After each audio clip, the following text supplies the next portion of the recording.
안녕하세요. 저는 50을 넘은 남자입니다. 대부분의 사람들이 제 나이에 눈에 넣어도 아프지 않을 자식이 있다고 하잖아요. 물론 제게도 그런 자식이 둘이나 있습니다. 저와 피가 섞이진 않았지만 세상 그 어떤 아이들을 데려와도 저희 집 애들보다는 못하다고 자부할 수 있어요. 지금부터 그 이야기를 들려드리려고 합니다. 저는 20대 중반의 아내를 만나 눈이 맞았어요. 서로가 서로에게 흠뻑 빠져들었고 그렇게 우리는 사랑을 키워나갔죠. 저와 아내는 순탄하게 결혼을 했습니다. 하지만 저희 어머니가 정말 문제가 많으셨어요. 저희 어머니는 소위 며느리들이 힘들어한다는 전형적인 시어머니였습니다. 저도 그런 어머니 밑에서 자라면서 정말 마음고생을 많이 했어요. 제 위로 형이 하나 있는데 매번 장남 그놈의 장남 타령을 들을 때면 피가 거꾸로 솟을 지경이었죠. 그렇게 차별을 받고 자란 소름도 가득했습니다. 사소하게 밥상에 올라가는 반찬의 가짓수나 종류부터 시작해서 커다랗게는 제 학비까지 정말 스스로 내가 엄마의 친자식이 맞는 것인지에 대해 의문이 강하게 들 정도로 차별을 받고 자랐습니다. 저희 아버지는 방관자셨어요. 어머니가 너무 독불장군 같은 사람이셨기에 아버진 괜히 소리내어 분란을 만들 바엔 그냥 조용히 넘어가길 바랬고 저 또한 집이 시끄러워지길 원하지도 않았거든요. 저만 피곤해지는 것이 현실이니까요. 그래서 사실 결혼이란 수단은 제게 어머니로의 도피처가 되기도 했습니다. 저는 나중에 결혼을 해서 가정을 꾸리게 된다면 이렇게 아이들을 차별하지 않으리라 다짐을 하고 또 했었어요. 그리고 제 아내도 저와 마찬가지인 사정이었고요. 아내의 집은 남아 선호 사상이 무척이나 강한 집이었고 남자는 하늘, 여자는 땅인 그런 집이었어요. 아내에게는 남동생이 하나 있는데 남동생을 위해 아내가 희생을 해야 하는 것이 조금 당연시되는 듯한 그런 집안이었죠. 그렇게 저희 두 사람은 각자의 집에서 천대받던 사람들이었습니다. 양가의 도움 하나 없이 단칸방부터 저희 결혼 생활을 시작했어요. 그런데 저도 아내도 막상 집에서 벗어나서 저희끼리 살게 되니 조금 빠듯한 생활마저도 너무 행복했어요. 그리고 아내는 결혼을 하고 나면 출가 외인과 다를 바 없다며 친정에서 거의 내처지다시피 했기 때문에 더욱 홀가분해졌죠. 하지만 저희 집은 아니었습니다. 결혼을 하고 난 이후에도 참 어머니란 존재가 도대체 무엇이기에 벗어나는 것이 그렇게 쉽지만은 않았습니다. 저희 어머니는 저희 아내를 참 못살게 굴었어요. 잔심부름을 시키는 것은 다반사에 아주 일상과도 다름없었고 잊지도 않은 제사를 지내겠다고 하시면서 제기 그릇을 전부 다 깔아놓으라는 등 창틀 먼지 자국도 없애라는 등 정말 과한 요구를 미친 듯이 했어요. 그럴 때마다 저는 어머니와 맞서 싸웠어요. 제 아내를 지키기 위해서 말입니다. 하지만 소용이 없더군요. 그럴 때마다 심장을 움켜쥐고 바닥에 쓰러지면서 나 죽는다고 고래고래 소리를 지르는데 아내가 바락바락 대들고 있는 저를 만류했습니다. 자신이 참으면 된다고 하면서요. 정말 그런 어머니가 너무 창피했고 화가 났습니다. 제가 집에서 그렇게 무시를 받으니 제 아내도 같은 취급을 받는 거라 여겨져서 어찌나 미안했고 제 자신이 싫어졌는지 몰라요. 아내가 받는 취급을 보면서 저는 성공을 해야겠다고 다짐했습니다. 적어도 내 아내가 무시받게 하지 말자고 말이에요. 그렇게 저는 하던 일을 접고 퇴직금으로 조그만 사업을 하나 하게 되었습니다. 무역종 일을 하는 회사를 세웠어요. 제가 학창시절 중국어와 일본어를 무척이나 잘했고 거의 원어민 수준으로 가능했기 때문에 다른 나라에 수출과 수입을 하는 사업을 하나 벌였습니다. 사업을 벌일 때만 해도 어머니는 저를 무시했어요. 그럴 돈 있으면 형 뒷바라지나 하라고 하면서요. 그런데 웬걸 제 사업은 날이 갈수록 승승장구했죠. 그때 하필 수입과 수출하는 회사들의 입지가 커지기 시작했고 제가 타이밍과 시기를 잘 탄 모양이더군요. 회사는 순식간에 몸집을 불려나갔고 저와 아내는 어엿하게 20명 남짓의 직원을 부리게 되었고 사장님 사모님 소리를 듣게 되었습니다. 저와 아내의 사정은 점차 나아졌고 아내도 당당해질 수 있었습니다. 좋은 옷을 걸치고 좋은 차를 몰고 다닐 수 있게 된 거죠. 그랬더니 저희 어머니 태도를 달리하기 시작했어요. 저희 가족에게 상냥해지기 시작했죠. 하지만 그렇게 저희를 대하시는 것에서 본인이 참 많이 패배감이 느껴지셨나 보더군요. 이젠 저희 아내에게 아이 문제를 가지고 들들 볶기 시작했습니다. 사실 그 문제는 저희 부부에게도 조금 커다랗게 다가오는 문제였어요. 저희 부부는 둘 다 차별을 받고 자랐기 때문에 결혼 이후 아이를 가지려고 정말 끊임없이 시도를 했었어요. 저희끼리만의 제대로 된 가정을 꾸리는 것이 저희 두 사람의 작지만 커다란 목표였거든요. 그런데 아무리 노력을 해도 아이가 생기지 않았고 결국 함께 병원을 간 적이 있었어요. 아내와 저 둘 중 한 사람이라도 몸에 문제가 있나 싶은 걱정의 말이에요. 검사 결과 아니나 다를까 제가 무증이라고 하더라고요. 자가 아이 없는 것은 아니지만 아주 희박해서 임신을 하기는 조금 어려운 상태라고 하셨죠. 그렇게 아픈 곳을 어머니가 푹푹 들쑤셔대니 아내는 정말 커다란 상처를 입더군요. 사실 저는 그 사정들을 자세히 몰랐어요. 아내가 기를 쓰고 제게 모든 사실을 숨겨왔거든요. 그런데 하루는 아내의 휴대폰으로 확인할 것이 있어 열어봤는데 너 때문에 우리 아들 내가 끊기게 생겼다. 하자 있는 여잔 줄 알았으면 이 결혼 허락 안 했어. 양심 없는 것. 정말 이것들은 세 발의 피인 수준으로 정말 욕설이 가득하고 모욕이 짙은 문자들을 보내셨었죠. 그 문자들을 보고 눈이 뒤집어졌던 것 같습니다. 저는 아내에게 얼마나 죄스러워야 하는 것인가 생각했고 너무 미안했어요. 더 좋은 사람을 만났더라면 시댁에도 이쁨 받으며 행복하게 충분히 잘 살았을 여자인데 절 만나서 이렇게 마음고생을 하게 되는 것 같았고 아내가 그토록 아이를 가지고 싶어 했는데도 그조차도 제게 문제가 있어 아이를 가질 수 없게 되어버리니 제 존재가 아내에게 걸림돌이 된 것 같았거든요. 그래서 가뜩이나 가만히 있어도 아내에게 미안한 일들 투성인데 어머니가 기름도 붓고 불까지 지피니 제가 정말 순식간에 미친 듯이 화가 나기 시작하더라고요. 그 길로 아내가 말리는 손길도 다 뿌리친 채로 어머니 집에 갔습니다. 그리고 아주 집안을 쑥대밭으로 뒤엎었어요. 뒤늦게 쫓아온 아내가 말리고 어머니가 비명을 지르고 아버지도 제게 화를 내고 형도 미친 새끼냐고 소리를 지르는데 그때 제가 말했습니다. 본가에 들어가는 모든 금전적 지원 끊고 내 아내만 데리고 살 거니까 새 식구 알아서 살라고요. 언제부터 내가 금쪽 같은 아들 새끼였냐고 말이에요. 처음부터 제대로 공평하게 길러놓지도 않은 부모가 무슨 부모의 자격이냐고 그동안 키워준 은혜는 내가 이제껏 시댁에 보내준 그 수많은 돈으로 갚은 걸로 쳐도 남아돌 거니까 두 번 다시 제게 손 벌리지 말고 내 아내에게 모욕적이고 불쾌한 문자 및 모든 연락을 하지 말라고 말이에요. 어머니가 그러더군요. 저 여우 같은 기집애가 널 꼬드겼니? 저는 대답했어요. 이제 두 번 다시 우리 집에 엮이려고 하지 마세요. 절 그렇게 괴롭혔으면 됐지. 왜 내 아내마저 그렇게 못살게 구는 건데요? 내가 이 집안 아들이 맞긴 맞아요? 그래, 그냥 어머니 아버지 사랑에 맞지 않는 우리 집 장남 끌어안고 평생 살라고요. 맨날 첫날 다 해줄 버릇해서 자기 밥 한 끼 제대로 못 차려 먹는 머저리 같은 놈 끌어안고 살라고. 두 번 다시 이 집안에 내 돈이며 내 가족이며 엮일 일 없을 거니까 손 벌릴 생각 하지도 말고 찾아올 생각도 하지 마세요. 아시겠어요? 이 시간 이후로 내 아내든 나든 찾아오면 법적으로 대응할 거니까. 그때가 아마 난생 처음이었을 거예요.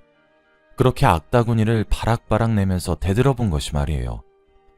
사실 오냐오냐 하며 기른 저희 집 장남에게 제가 힘들게 번 돈을 다 꼬라박아도 이해했어요. 형이란 사실 하나만으로요. 그렇게 매번 오냐오냐 하니 자기 손으로 뭐 하나 제대로 할 줄 모르는 바보 천치 같은 형이어도 존중했습니다. 제 형이란 이유 하나만으로요. 그런데 저희 아내를 우습게 여기는 형의 태도도 신물이 났어요. 맨날 그렇게 어머니 치마폭에 쌓여 자라 양아치 같은 인간으로 자란 주제에 제 아내에게 그런 생각 없는 언행을 하는 것이 용서가 되지 않던 참이었거든요. 그 이후 저는 아내에게 미안하다고 얘기했고 앞으로 시댁과 인연을 끊기로 했어요. 아내도 눈물을 흘리며 고맙다고 해주었고요. 그렇게 인연을 끊어냈습니다. 당연히 어머니 쪽에서 저희 집에 연락을 해오려고 시도는 하셨어요. 그럴 때마다 제가 족족 받아내서 있는 와 없는 와 끌어내어 소리를 지른 뒤 차단했지만요. 그렇게 몇 년이 흘렀습니다. 저희는 아이가 없는 부부였으니 저희끼리 오붓하게 여행도 다니면서 평화롭게 지내고 있었습니다. 그렇게 행복하게 지내던 어느 주말이었어요. 저희 집 대문 앞에 익숙한 인형이 서 있었고 그 사람은 어머니였습니다. 그런데 어머니 품속에 갓난아이가 둘씩이나 안겨 있었어요. 일단 어머니이긴 했지만 아이를 안고 있는 모습을 보고 저희 부부 둘 다 당황해서 집 안으로 들였어요. 그런데 어머니가 하시는 말씀이 가관이시더군요. 너희 아직 애도 없는 것 같은데 그걸 보니 애를 낳지 않기로 했던가 낳지 못하는 거던가 둘 중 하나겠구나. 그렇지? 그럼 이 아들 입양 좀 하렴. 너희가 환경도 여유롭고 좋은 곳이잖니. 저는 그게 무슨 소리냐고 다시 화를 내기 위해 시동을 걸고 있었는데 어머니의 이어진 말씀에 진짜 맥이 다 빠졌죠. 너희 형이 사고 친 애들이다. 가족 좋다는 게 뭐니? 어차피 너희 사이엔 아이들도 없잖아. 에휴, 너희 형이 술집에 가서 애먼 술집 여자랑 만든 애야. 나도 믿기지 않아서 친자검사까지 모조리 해봤다. 그런데 그럼 뭘 하니? 그 술집 여자가 애만 두고 도망을 가버렸는데 우리는 키울 형편이 안 된다는 걸 너희도 잘 알고 있지 않니? 그러니 내 얼굴 봐서라도 아이들 좀 돌봐다오. 그럼 난 가보마. 그렇게 허겁지겁 아이들만 내려놓고 대문을 나서는 어머니가 진짜 기가 막히고 어이가 없었죠. 서둘러서 다시 갓난아이들을 본가에다 데려다 놓으려고 하나씩 들쳐 안아드는 순간이었어요. 아내가 그런 저를 말리더군요. 여보, 그냥 우리가 걷어서 키우자. 여보, 그게 무슨 말도 안 되는 소리야. 아이가 무슨 장난감도 아니고 이렇게 쉽게 결정하는 게 말이 된다고 생각해? 그치만 우리 사이에 자식이 생기지도 않고 막말로 아주버님 자식인데 이대로 그 집에 들여보내면 이 애들은 그게 무슨 생지옥이겠어. 응? 당신 마음 이해하고 충분히 알아. 하지만 그냥 우리가 거두면 안 될까? 생전 제게 사정을 한다거나 부탁을 하는 것이 없었던 아내였는데 그렇게 호소력짓게 말을 하니 저도 흔들렸습니다. 그리고 실제로 그 집 구석은 갓난아이들이 마음 놓고 자라기엔 무리가 있는 환경이었으니까요. 며칠 저희 집에 신생아들을 두면서 아내는 눈에 띄게 밝아졌어요. 생전 도움이라곤 하나도 되지 않는 형의 자식이긴 했어도 아내가 아이들에 의해 웃음 짓는 모습을 보고 있으니 참 아이를 가지지 못한 죄도 제게 있으니 섣불리 알겠다고도 싫다고도 대답할 수 없었죠. 저는 일주일이란 시간 동안 고민을 거듭했고 결국 아내의 설득 끝에 저희가 기르기로 했어요. 하지만 그러기 위해서 거쳐야 할 관문이 있었고 저희는 저희 본가에 찾아갔습니다. 나 몰라라 하려고 하던 식구들은 경찰을 부르겠다는 한마디에 깨갱하며 현관을 열어주었고 그 자리에서 말했어요. 양육비를 청구하지 않는 대신 아이의 양육권은 우리가 가질 것이고 추후 아이에 관한 어떠한 권리도 행사하지 말 것이며 그 약속의 대가로 아이 입양을 저희가 하겠다고 말이에요. 어머니와 형의 입장에서도 저희의 제안이 기꺼웠던 것이었는지 알겠다고 고개를 끄덕이더군요. 그렇게 입양 절차가 마무리가 되었고 우리는 두 식구에서 갑작스럽게 네 식구로 바뀌었습니다. 아이들이 저희에게 가져온 행복은 생각보다 더욱 컸어요. 아장아장 걷던 아이들이 엊그제 같았는데 어느샌가 말을 하고 학교를 다녔고 훌쩍 커서 성인이 되어버렸죠. 일란성 쌍둥이였던 저희 아이들은 어느새 대학도 졸업하는 나이가 되었죠. 그러다 얼마 전에 사건이 일어나게 되었어요. 하루는 저희 집 아이들이 집에서 부둥켜 안고 울고 있더군요. 저와 아내는 회사에서 막 돌아왔었는데 아이들이 다 큰 상태로 훌쩍이며 서로 안아 울고 있는 모습이 너무 당혹스러웠어요. 쌍둥이들 사이가 워낙 우애가 좋은 것도 있지만 아이들이 울고 있으니 너무 놀랬죠. 아내가 허겁지겁 달려가서 무슨 일이냐고 달래보니 아이들이 오늘 이상한 아저씨가 찾아왔었다 하더라고요. 자신이 친아빠라고 주장하면서 말이에요. 제가 아이들을 친아빠로부터 뺏어갔다고 하면서 말이에요. 그런데 그렇게 말을 하는 모습이 실제로 자신들과 너무나도 닮아 있어서 아무 말도 못하고 도망치듯 집에 왔다 하더군요. 사실 아이들은 그때까지 자신들의 친가를 한 번도 간 적이 없었어요. 제가 데려가지 않은 것도 물론 있지만 그쪽에서도 저희 집을 찾아온 적이 없었거든요. 그런데 갑자기 나타나서 친아빠인 자신을 모시라며 난데없이 윽박을 질렀다고 하더라고요. 그 모습에 겁을 집어먹은 딸을 아들이 겨우 챙겨서 데려왔고 집에 오고 나니 둘 다 긴장이 풀려서 서로 부둥켜 안고 훌쩍훌쩍 울고 있었던 겁니다. 몸은 다 컸어도 아직 아이 같은 마음이었습니다. 저와 아내는 한숨을 푹 쉬며 사실을 이야기해야겠다고 마음을 먹었어요. 이제껏 아이들이 어떻게 받아들일지 몰라 입양을 한 것이라고 차마 말을 할 수가 없었거든요. 아내와 저는 아이들을 불러 앉혀놓고 최대한 유순하고 애둘러서 그간의 사정을 설명했습니다.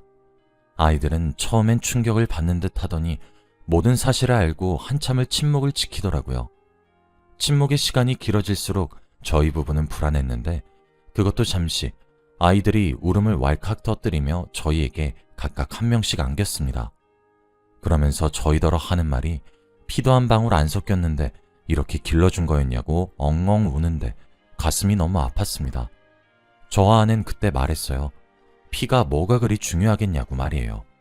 저희 가족끼리 마음이 이어진 것이 더 중요하니까 앞으로 그런 부분 신경조차 쓰지 말라고, 그리고 또 그 사람이 찾아오면 우리한테 꼭 연락을 하라고 하면서 말이에요. 처음에 아이들이 사실을 알게 되고 방황을 하게 되면 어떻게 해야 하는 것인지 정말 전전긍긍하게 되었는데 저와 아내가 아이들을 그래도 잘 키워냈던 것인지 아이들은 저희에게 감사함을 느꼈고 본인들에게도 부모님은 저희뿐이라는 기특한 말까지 해주었죠. 아내와 저는 그런 아이들이 대견하고 또 사랑스러웠습니다. 그리고 저는 20여 년 만에 본가를 찾아갔어요. 안 본 사이 저희 부모님도 많이 늙으셨더군요. 내 새끼들 왜 찾아와서 행패질이냐고 물어보는 제 말에 꿀먹은 벙어리 마냥 입을 꾹 다물고 앉아있는 한심한 꼴을 한 사람이 제 형이란 사실이 어찌나 치욕스러웠는지 몰라요. 저희 부모님이 그러시더군요. 그동안 외면했으면 오래 한 것 아니냐고, 우리들도 이제 살 날이 그리 길지 않을 텐데 언제까지 안 보고 살 작정이냐고 이제 왕래하며 살자고 말이에요. 남들이 들으면 불효라고 손가락질할지 모르겠지만 저는 코웃음을 치며 거절했습니다. 저도 자식을 길러보니 알겠더라고요. 둘 다 저한테 그 어떤 걸로라도 바꿀 수 없는 귀한 자식이란 사실을요. 저는 그런데 이 집에서 귀한 자식이었던 적 한 번도 없어요. 아버지, 어머니, 그러니 효도는 그런 귀한 자식이었던 우리 집안 장남인 형께 바라세요. 전 더 해드릴 것도 없어요. 어머니는 눈물을 터뜨리시며 절 붙잡으시던데 그것조차 제 눈에 가식으로 보였다면 제가 너무 매몰찬 것일까요? 그 이후 본가에서는 다시 조용해졌고 저희 가족들은 다시 안락한 삶으로 되돌아올 수 있게 되었습니다. 이제 제게 가족이라 부를 정도의 사람들은 제 아내와 아이들밖에 없거든요. 어머니와 아버지의 행동조차도 재정적인 여유를 가진 저희 집의 사정이 부러워서 저렇게 약한 소리 하시는 걸로만 들려서 참 씁쓸하다는 생각이 먼저 드네요. 비록 하늘이 점지해주신 천류는 제가 끊어내버렸지만 저와 제 아내가 만든 천류는 지켜나가려고 합니다. 제 아이들도 저희처럼 언젠간 다 커서 결혼을 해서 자신들의 새로운 가정을 꾸려나가겠죠?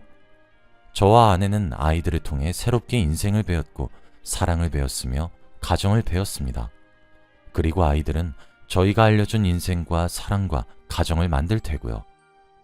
아이들이 벌써 저희 품속을 떠난다는 상상만 해도 서운하네요. 여러분들 중 자녀가 있으신 분들은 시집장가를 대체 어떻게 보내셨나요? 저는 상상만 해도 눈시울이 붉어질 것만 같은데 말이에요. 아내는 제가 이런 소리를 하면 주책맞게 한참 남은 일인데 벌써부터 그런다고 타박을 하네요. 여기까지 제 긴 이야기를 읽어주셔서 정말 감사하고 여러분들 가정엔 행복만 가득하시길 바랍니다.